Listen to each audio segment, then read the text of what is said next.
किस तरीके से काम करती है। और जिस प्रकार से भारतीय जनता पार्टी में हमारे यहाँ जो हमारे अभी साथ में वो थे, अब टंडन जी हैं या और भी नेतागण हैं, तो वो आए, दिनेश देखिए मल्हार भारतीय जनता पार्टी, हाँ, और भी काफी लोग आए जाते रहते हैं। ये अवसर मुझे लगता है कि व्यक्तिगत अवसरवादिता है। अगर उनको कोई दायित्व नहीं दिया होता तो देखिए उनको प्रदेश कार्य समिति का सदस्य भी बनाया गया।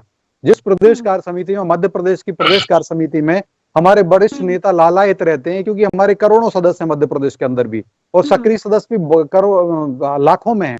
उनमें से कुछ ही चुनिंदा लोगों को ही जो उस प्रदेश कार्य समिति में अवसर प्राप्त होता है, सौभाग्य प्राप्त होता है, तो उतना अच्छा उनको दायित्व दिया गया। मैं लेकिन इतर बात करूं तो ये राजनीति, मुझे ऐसा लगता है कि राजनीति में सभी लोगों की व्यक्ति कुछ ऐसा रहता है कि कुछ अवसरवादी लोग भी रहते हैं, तो जो अवसरवादिता से कई इधर आते हैं, कई उधर जाते हैं। आप देखिए, मैं एक बड़ी बात कह रहा हूँ, भारत के परिप्रेक्ष्य में बात कहता हूँ, तो एसोसिएशन ऑफ डेमोक्रेटिक रिफॉर्म्स, ये संस्था है, association of democratic reforms, ADR जिसको कहते हैं। एडीआर का डेटा क्या कहता है? एडीआर कहती है कि कांग्रेस के अंदर भूकंप आया हुआ है, भगदड़ मची हुई है, और 2014 के बाद से आज तक हजारों नेता कांग्रेस से कांग्रेस छोड़ गए। और अभी 2022 में देखिए, गुलाम नबी आजाद चले गए, रिपुन बोरा चले गए, आदित्य सिंह चली गई, इमरान मसूद चले गए, और जो सुनील जाखड़ चले गए, कपिल सिब्बल चले गए। तो ऐसे बड़े नेता सारे कांग्रेस की बात करें तो कई नेता जा रहे हैं। 6 महीने में 40 नेताओं ने पार्टी को छोड़ना एक बड़ा फैसला था ये लोगों का। हम पुरानी बातों को न करते चुनावी मुद्दे पर रहे। आप देखिए ना, बीजेपी में अंदरूनी कलह से कांग्रेस को तो फायदा हो रहा है ना कहीं। कितने सारे लोग छोड़ करके गए। नर्मदापुरम के विधायक गिरिजा शंकर शर्मा की बात करें, समंदर सिंह पटेल की बात करें, पूर्व विधायक है। देखिए, भारतीय जनता, तो इससे नुकसान तो कहीं ना कहीं पार्टी को झेलना पड़ेगा। आपको नहीं लगता ऐसा? देखिए मेघा जी, मैं बताऊं, ऐसा नहीं है, क्योंकि अब ये भारत की जनता भी समझती है। बहुत सारे लोग जब भी इलेक्शन आते हैं ना, तो देखिए इलेक्शन आता है तो कुछ इस पाली में जाते हैं, कुछ उस पाली में चले जाते हैं। मैंने एक बड़ा शब्द, अच्छा शब्द का प्रयोग किया था, अवसरवादिता। मैं आज भी ये कांग्रेसियों की तरह, कांग्रेसी मित्रों की तरह आरोप नहीं लगाता कि वो करोड़ों में बिक गए, क्योंकि ये जब भी इनके नेता अगर कांग्रेस छोड़ के जाते हैं तो ये सब लोग यही कहते हैं, कपिल सिब्बल करोड़ों में बिक गए, गुलाम नबी आजाद बिक गए, या दूसरे जो हमारे यहाँ मध्य प्रदेश सिंधिया जी आए थे उस समय, तो ये सभी लोग ऐसे आरोप लगाते हैं, दिग्विजय सिंह जी से लेके सभी लोग, टॉप टू बॉटम, केंद्र के नेता भी। लेकिन मैं ये कहता हूँ कि मुझे ऐसा नहीं लगता, मुझे और जो भी नेतागण आए हुए हैं, जो गए हैं और आ भी रहे हैं, भारतीय जनता पार्टी में भी अभी देखिए हमारी जो 5 जगह से जन आशीर्वाद यात्रा चल रही है, उसमें ये हजारों कार्यकर्ता दूसरे दलों के भारतीय जनता पार्टी को ज्वाइन कर चुके हैं, हर जगह ज्वाइनिंग हो रही है। तो ऐसे नेता जो आते रहेंगे, मुझे लगता है लेकिन शीर्ष नेतृत्व जो है, आप देखिए शीर्ष टॉप लीडर्स कांग्रेस के अंदर भंगुरता को प्राप्त हो गई, और भंगुरता को प्राप्त होकर के जिस प्रकार से कांग्रेस में टूटड़ हुई, भगदड़ हुई थी, चाहे वो सुनील जाखड़ हो, चाहे अमरिंदर सिंह हो, और जो मैंने पहले हार्दिक पटेल हो, अभी एक नया नाम आपको बताऊं, तो ये सारे नेता जरूर गए, उससे ज्यादा प्रभाव पड़ता है। मुझे ऐसा लगता है कि ये छोटे जो नेता हैं, जैसे कि पूर्व विधायक रहे हैं, कोई कार्यकर्ता रहता, तो ऐसा स्वाभाविक है, हर व्यक्ति का एक अनुभव होता है, अपना उसका स्वविवेक होता है, तो मुझे वो अवसरवादिता नजर आती है, और उसके अलावा उसमें कुछ नहीं नजर आता। रही बात भारतीय जनता पार्टी को, जो आपने नुकसान की बात कही, 10 सेकंड और दीजिए। मैं एक काउंटर क्वेश्चन तुमसे कर लेती हूं।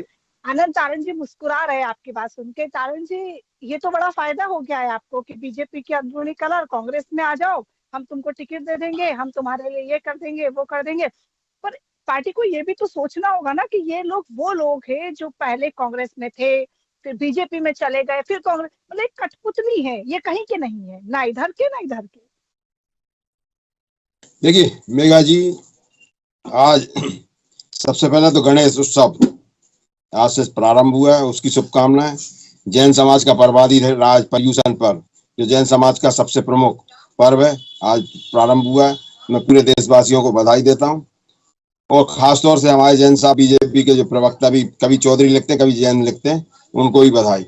मैं एक बात बोलना चाहता हूँ, आप व्यक्तिगत ना हो करिए, सुनो व्यक्तिगत नहीं, हम तो आपका खून बढ़ाते हैं यार।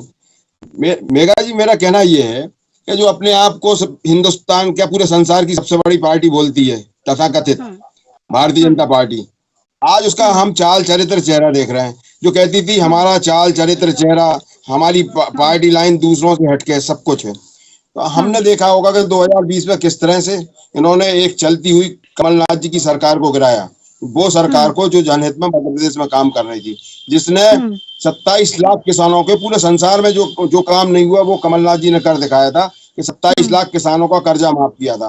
भारतीय जनता पार्टी के मित्र वोट के ऊपर तो बोलते हैं, टीवी चैनलों पे बोलते हैं कि नहीं गलत बोलते हैं, झूठ बोलते हैं, लेकिन विधानसभा की पटल पर भारतीय जनता पार्टी के मंत्री जी ने स्वीकार किया कि 27 लाख किसानों को कर्जा माफ हुआ। कमलनाथ जी ने 100 रुपए में 100 यूनिट लाइट दी थी, जिनके बिल 700 रुपए के आते थे उनको 100 रुपए। सुन लो, अब बाद में करना, जब आपका नंबर आए तब बोलना आप ये सब। कमलनाथ जी ने 100 रुपए में 100 यूनिट लाइट दी थी। हमारे मीडिया के बहुत सारे मित्र जो उन्होंने बता दिया कि भाई हमारा 100 रुपए का बिल आने लगा जो 700 रुपए का बिल आता था। तो ये हमारी कथनी और करनी है कि हम जो कहते हैं वो करते हैं। कमलनाथ जी या कांग्रेस ने जब भी जो बोला है वो करके दिखाया। आपने देखा होगा, अगर राहुल जी ने बोला था कि हम किसानों का कर्जा माफ करेंगे, तो 1 घंटे के अंदर कमलनाथ जी शपथ लेने के बाद बल्लभ बन गए और वहां पर जाकर उन्होंने कर्जे माफ की फाइल पर साइन किए। निश्चित रूप से भारतीय जनता पार्टी के परखच्चे उड़ गए थे पूरे केंद्र सरकार से लेकर मध्य प्रदेश तक के नेताओं के, और ताबड़तोड़ तरीके से 15 महीने में 11.5 महीने काम करने वाली सरकार को उन्होंने किस तरह से गिराया, किस तरह से उनका चरित्र स्थापित हुआ। जो अपने आप को हिंदुस्तान का, पूरे संसार की सबसे बड़ी पार्टी कहती है, उसका चरित्र पूरे देश ने देखा है। निश्चित रूप से मध्य प्रदेश की जनता आज उतावली है। आज भारतीय जनता पार्टी से दो हाथ करने के लिए उतावली है। जो मध्य प्रदेश की जनता के पीठ पे खंजर इन लोगों ने घोंपा था, उसका बदला लेने के लिए आज आते रहे। आपने देखा होगा भारतीय जनता पार्टी के हजारों की संख्या में लोग कांग्रेस में आने को आते रहे। हम एक दो नहीं, और कोई शर्त नहीं, बिना शर्त के हम ले रहे हैं। और उसमें भी हमारी शर्त ये है, सुनिए मेघा जी, सुने, जो बीजेपी ने ऑफर दिया तो आप भी कोई ऑफर पूरी बात को सुनना। दूसरा ये है कि जो हमारे ग्रास रूट की कार्यकर्ता हैं, जो हमारा जिला कांग्रेस कमेटी है, जिला कांग्रेस कमेटी जिनको परमिशन देती है, उनको कमलनाथ जी कांग्रेस में शामिल कर रहे हैं। ये एक शायद संसार में सबसे अनूठा काम है कि हम ऐसे डायरेक्ट नहीं ले रहे किसी को। जब तक हमारी जिला कांग्रेस कमेटी क्लियरेंस नहीं देती तब तक उसको कांग्रेस में शामिल नहीं करते। दूसरा, भारतीय जनता पार्टी के जितने भी नेता हैं, कद्दावर नेता है, बड़े से बड़े नेता है, सुनिए तो 1 मिनट मेघा जी सुन ले पूरी बात। जो भी कद्दावर नेता है भारतीय जनता पार्टी के, किसी से समझौता नहीं किया हमने, सब अपनी मर्जी से। क्योंकि कहीं ना कहीं जो गद्दार कांग्रेस छोड़ के भारतीय जनता पार्टी में गए थे, और उन गद्दारों ने जो टैंडअप मचाया भारतीय जनता पार्टी के ईमानदार, कर्मठ, निष्ठावान कार्यकर्ता के ऊपर, वो कार्यकर्ता जिन्होंने चनाचौराजी खाकर इस पार्टी को मजबूत किया, पुष्पित किया, पल्लवित किया, उन कार्यकर्ताओं को किस तरह से जेल में भेजा, किस तरह से उन पर केस लाद दिए, किस तरह से उन्हें अपनी जगह छोड़ के भागना पड़ रहा, वो कार्यकर्ता आज कमलनाथ जी के पास आ रहे हैं, आज दिग्विजय सिंह जी के पास आ रहे हैं। और हमारी जब तक जिला कांग्रेस कमेटी उनको परमिशन नहीं दे रही तब तक वो नहीं हो रहा, और जिला कांग्रेस कमेटी के माध्यम से कांग्रेस में शामिल हो रहा हूँ। बिल्कुल, मैं समझ गई। मेरा सवाल ये है कि वो बीजेपी छोड़कर क्यों गए, आप ये समझने की कोशिश कर पा रहे हैं कि नहीं? क्योंकि वो कह रहे हैं कि उनको बीजेपी ने वो मौका नहीं दिया, तो क्या आप उनको मौका देंगे? आप ये आश्वस्त करते हैं आज कि जो लोग आपकी पार्टी में आ रहे हैं, क्या उनको मौका मिलेगा? क्या वो तक पर पहुंच पाएंगे जहां वो पहुंचना चाहते हैं, कि फिर वो वापस से कांग्रेस बीजेपी करते रहेंगे? देखिए, आदरणीय कमलनाथ जी ने सबसे बात कर ली है, सबसे परमिशन ले ली है कि जो भी कांग्रेस में आ रहा है वो किसी भी शर्त पे नहीं आएगा। सब कांग्रेस में अपनी मर्जी से शामिल हो रहे हैं। जहां लगेगा कांग्रेस में आने के बाद वो कांग्रेस के कार्यकर्ता हो जाएंगे। अगर कांग्रेस को लगता है कि वो हम जीतने की स्थिति में है, वो कार्यकर्ता उनमें से कोई भी, सब नहीं आए, सबको टिकट मिलना भी मुश्किल है, लेकिन जो उस कैटेगरी में आएगा, हमें लगता है कि वो चुनाव जीत सकता है, वो चुनाव की परिस्थिति में आएगा, जो उस लाइन पे आ जाएगा कि ये जिताऊ चेहरा है, तो निश्चित रूप से केवल उसको सम्मान मिलेगा। लेकिन बाकी जो हमारे पास जो लोग आए, हमने किसी से ये वायदा नहीं किया कि हम आपको टिकट देंगे या सत्ता में भागीदारी देंगे। वो अपनी मर्जी से पार्टी में शामिल हुए, और पार्टी में इसलिए शामिल हुए कि उनके मुस्तकबिल को उनको खतरा था भारतीय जनता पार्टी की सरकार से। मेधा जी, आपने काउंटर ले लिया उनसे, हमसे भी ले लीजिए। आप देख रहे हैं किस तरीके से मध्य प्रदेश में होड़ लगी हुई है, नेता इधर से उधर जा रहे हैं। तो हाल ही में आम आदमी पार्टी में भी एक नेता शामिल हो गई, बीजेपी वाले अब आम आदमी पार्टी में भी जा रहे हैं। ममता मीणा को हमने देखा काफी नाराज है, प्रियंका मीणा को टिकट दे दिया, ममता मीणा नाराज हो गई, आपकी पार्टी में चले गई। क्या कहेंगे इस पर आप? देखिए, मैं सबसे पहले आज गणेश चतुर्थी के पर्व पर साधना न्यूज के सभी दर्शकों को हार्दिक बधाई और शुभकामनाएं प्रेषित करूंगा। दूसरा विषय, मेघा जी, मैं आम आदमी पार्टी का प्रवक्ता नहीं हूं, मैं लोकसभा जॉइंट सेक्रेटरी इंदौर के पद पर कार्यरत हूं। सबसे बड़ा प्रश्न यह है कि कांग्रेस और भाजपा इन दोनों में अदला बदली क्यों होती है? प्रश्न सबसे बड़ा ये है। आम जनता इस बार समझ चुकी है कि ये दोनों पार्टियां ये लाभ का खेल खेलती हैं, इनको किसी से कोई लेना देना नहीं है, आम जनता से इनका कोई भी सरोकार नहीं है। जब इनको ऐसा लगता है कि हमारा इस दल में फायदा है तो उस दल में भाग जाते हैं, और हमारा इस दल में फायदा है वो उस दल में भाग जाते हैं। इसका उदाहरण सबसे लेटेस्ट मध्य प्रदेश में वर्ष 2020 का है। सबसे बड़ा कारण है कि भारतीय जनता पार्टी अपना जनाधार मध्य प्रदेश में खो चुकी है। इसके पूर्व कांग्रेस को एक मौका मध्य प्रदेश की आम जनता ने दिया था और भारतीय जनता पार्टी को नकारा था, लेकिन कांग्रेस के और भाजपा के शीर्ष नेतृत्व की गलबैयां आपस में मिली और 28 लोग टूट करके भाजपा में गए और वापस चोरी से सरकार भारतीय जनता पार्टी में बना ली। मध्य प्रदेश का आम जनता, आम नागरिक, आम व्यक्ति ये समझ चुका है कि ये दोनों भाई हैं। ये दोनों भाइयों का इस बार मिलन, बड़ा आरोप लगा रहे हैं आप, ये मध्य प्रदेश में नहीं होगा। इस बार आम आदमी पार्टी मजबूती के साथ मध्य प्रदेश में आ चुकी है। पहले दिल्ली में झाड़ू चली, कांग्रेस और बीजेपी को साफ किया।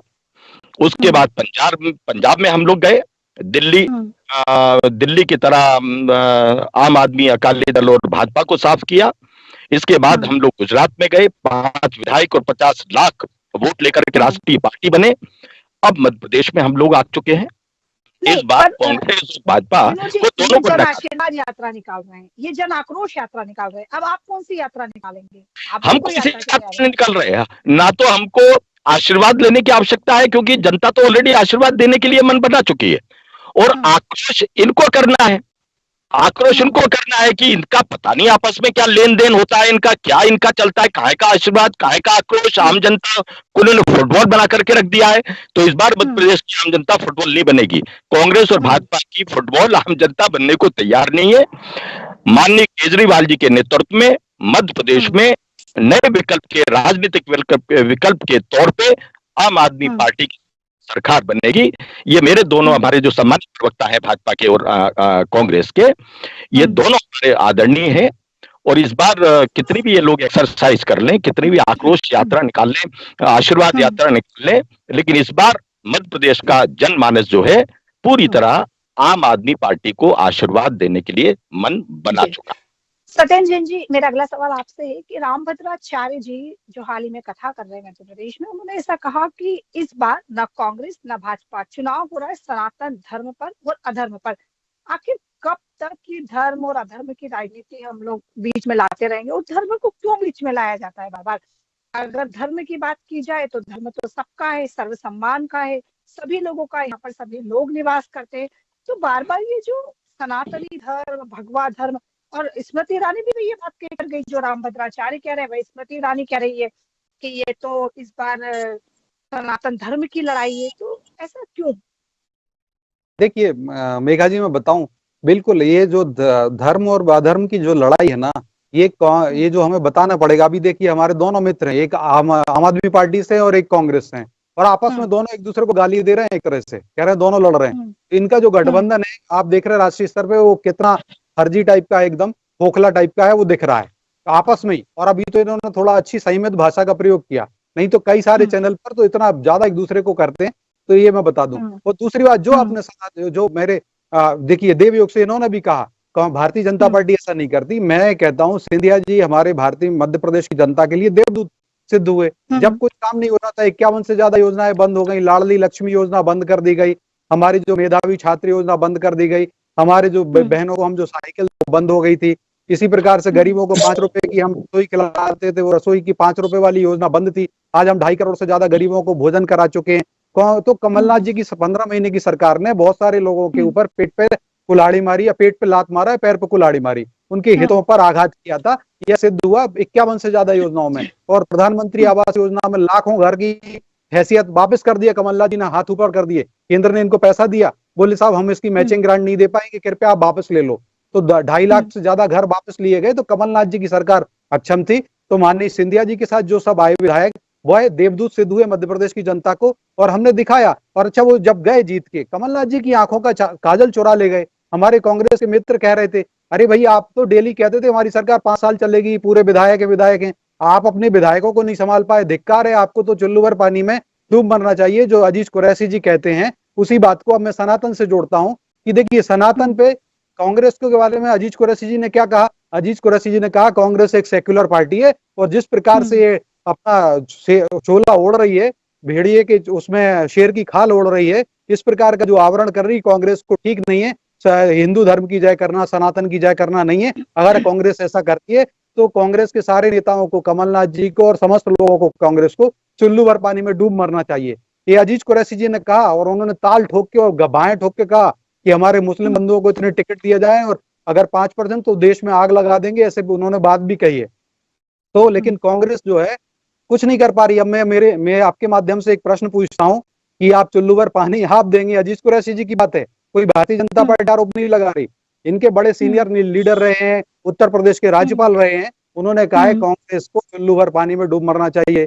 कमलनाथ जी को, दिग्विजय सिंह जी को, राहुल जी, सोनिया जी, खड़गे साहब और हमारे आनंद भाई सबको। तो आप ही मेघा जी, आप ही थोड़ा सा जल भेज दीजिए इनको, चुल्लू भर पानी आप भेज दीजिए हमारे कांग्रेसी मित्र को, क्योंकि अगर कांग्रेस में सहयोग होता तो कांग्रेस कार्रवाई करती, उनको निकाल के बाहर करती। कांग्रेस की बाजुओं में दम नहीं है। हाँ, ये बात तो उन्होंने कही है, खुल कर कही है। और राजनीति की लड़ाई सनातन पर क्यों आती है बार बार? भाई कांग्रेस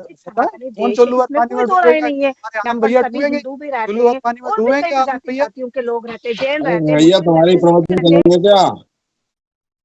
ऐसा है नेहा दीदी, जो अकर्मण्य लोग होते हैं ना, अकर्मण्य लोग दूसरों की वाचन करते रहते हैं। तो ये जितने टाइम अभी उन्होंने आपके सामने टीवी पे बोला, केवल कांग्रेस के अलावा कुछ नहीं, अपनी उपलब्धि कुछ नहीं बताएं हम क्या है। अरे आपका चरित्र ये है कि आपके सुन ले आप, अरे सुन ले भैया, सुन ले शांति से। अरे सब्जी मंडी नहीं है ये, अरे सब्जी मंडी में नहीं है भैया, साधना चैनल पे बैठे शांत रहें। अरे वही मैं कह रहा हूँ। और आप अपने करने लगी, 14 एंकरों का बॉयकॉट कर दिया, सुन लेने दीजिए। हाँ, आपातकाल जैसी बातें करते हैं लोग। ये गांधी नेहरू जी के जो नेहरू जी ने किया था 1951 में, उसी चरणों पे चल रहे हैं उनके। ऐसे ही उन्होंने पहले भी किया है, संशोधन किया था। भारत देश का पहला संविधान संशोधन हुआ था, और उस पहले संविधान संशोधन 1951 में हुआ, और उसमें भी मीडिया के ऊपर पाबंदी लगाने का काम।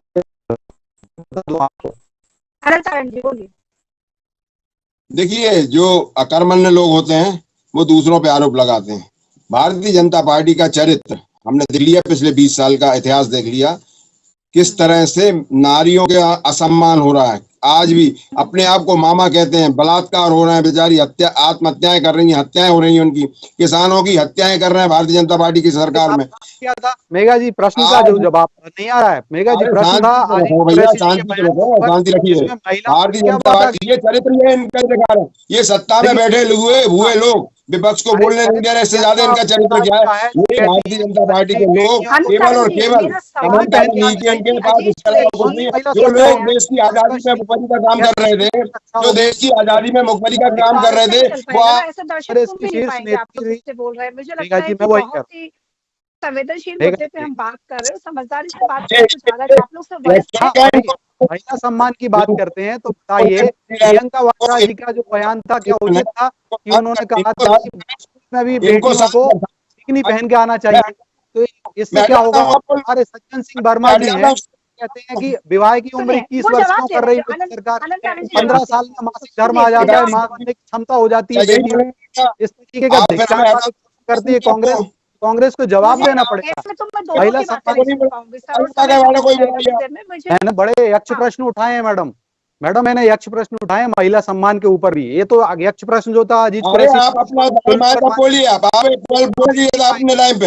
ये जो चरित्र है आपका, वो ही है। आपके चरित्र में महिलाओं के साथ अत्याचार हो रहा है, आपकी सरकार में महिलाओं के साथ बलात्कार हो रहा है। बलात्कारी सरकार है ये भारतीय जनता पार्टी। महिलाओं के साथ जितना महिला उत्पीड़न में नंबर 1 है भारतीय जनता पार्टी। बालकों के उत्पीड़न में नंबर 1 है, किसानों के उत्पीड़न में नंबर 1 है। ऐसे कौन सा मामला जिसमें भारतीय जनता पार्टी